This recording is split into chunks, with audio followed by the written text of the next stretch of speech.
Olá, meu nome é Clara Soares, estudiosa da área de psicologia, e hoje eu e alguns amigos acadêmicos vamos falar a respeito da genética forense. A genética forense é um ramo da ciência que se vale de técnicas genéticas para identificação de suspeitos, identificação de pessoas e auxiliar no fechamento de crimes, de paternidade, de reconhecimento de pessoas. Tudo isso através do DNA, através da possibilidade de colher amostras e chegar a um resultado efetivo. E nós vamos ver um pouquinho a respeito disso, como funciona, qual o material que é utilizado para que se chegue então a esse resultado tão assertivo. No caso de identificar suspeitos diante de uma cena do crime, é importante averiguar se ali pode-se pegar a questão do material genético, do DNA. E aí nós encontramos esse DNA, esse material genético na saliva, no sangue, no cabelo, no fluido corporal. Pega-se então esse material genético e é possível fazer uma comparação para se chegar a um resultado se pertence ou não àquela pessoa suspeita. Então, em um cenário onde teve um crime, onde tem um possível suspeito, identifica-se o material e faz a comparação para verificar se realmente é desta pessoa suspeita.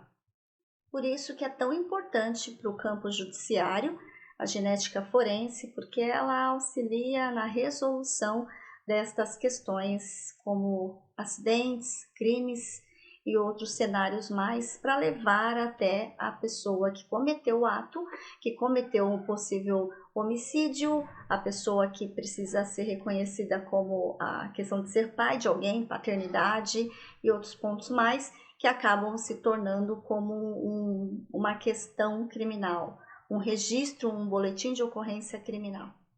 No caso também de homicídio, acidentes, desastres, onde é impossível reconhecer a pessoa, a vítima, devido à questão da face estar totalmente irreconhecível, é importante coletar esse material genético e até mesmo fazer uma comparação com o material genético deste familiar para verificar a questão do código genético do material, se é compatível, se essa pessoa faz ou não parte desta possível família, para reconhecer essa suposta vítima.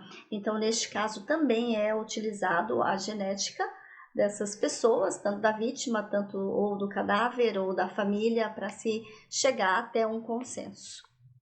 Um outro ponto importante também é no reconhecimento da paternidade. Pode-se coletar o material, como sangue, por exemplo, do suposto pai, da criança também, e fazer uma análise ali do código genético, para verificar aí se de verdade essa pessoa é o pai da criança ou não.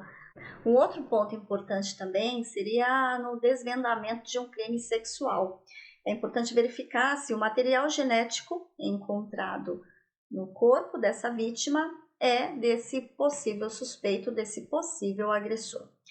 Só tem que tomar cuidado nesse caso, porque tem situações em que a vítima teve uma relação sexual momentos antes do abuso, do estupro ou da questão, e em seguida ela acusa ou alguém acusa esse suspeito de estupro, de abuso sexual. E aí, às vezes, pode-se cometer enganos e erros na justiça. Então, é importante ter provas, porque se ela teve um ato sexual momentos antes do ato do abuso, do estupro, ou aí fica um pouco mais complicado de desvendar se a pessoa que é a possível suspeita realmente é o autor desse crime. Então, aí é complicado porque ela vai ter dois materiais genéticos dentro do seu órgão e aí para ser analisado. Então, veja como é importante esse sequenciamento de DNA, que permite toda uma análise aí dessa ordem, dessa base nitrogenada que está dentro desse material e que auxilia tanto em problemas tão recorrentes no cotidiano e que muitas vezes não são fechados esses processos pela questão de não se obter esse material genético. uma vez que se consegue obter esse material genético, analisar e ver esse sequenciamento, se é realmente desse suspeito, fica muito mais fácil de apontar aí o autor desse ato, dessa infração, desse crime ou desse tipo de problema recorrente aí apontado por uma vítima, por alguém que está aí solicitando aí um fechamento de caso. E agora, tão importante com esse nosso bate-papo, eu gostaria que a Keila falasse um pouquinho a respeito da sua experiência com a genética forense, para agregar valores para quem estiver assistindo esse vídeo. E em continuidade, o Cauê também conta um pouquinho a respeito do que ele acredita ser importante, né, no seu dia a dia e no dia a dia do sistema judiciário em relação à genética forense. O teste de DNA ele foi descoberto em 1954, mas ele não era usado para fins de investigação criminal. Quando foi em 1980, olha o tempo, né? 1954 para 1980, houve um assassinato no interior da Inglaterra. Uma menina de 15 anos, chamada de Linda, ela foi brutalmente assassinada e estuprada, né? Os investigadores, eles fizeram de tudo para poder achar o assassino, e não encontraram. Só que eles guardaram a amostra, né, do esperma que ficou naquele corpo. 3 anos depois, houve uma segunda morte e, por coincidência, era exatamente da mesma forma que a Linda tinha morrido. A Dawn, ela tinha 15 anos também e foi brutalmente assassinada e estuprada. Eles colheram o material, né? Fizeram toda uma investigação e também não encontraram nada. E aí o detetive pensou, por que não tentar usar a genética para poder descobrir esse assassino? Só que naquela época não se tinha um banco de dados para fazer o comparativo. E aí o detetive teve uma brilhante ideia, né? Vamos fazer com que todas as pessoas da cidade doem sangue para a gente poder colher o maior número possível de DNA. E assim fizeram. Teve mais de 3.000 doadores, separaram os homens das mulheres, ficou um banco de dados de mais de 1.000 homens, e mesmo assim, fazendo um comparativo, não encontraram esse assassino.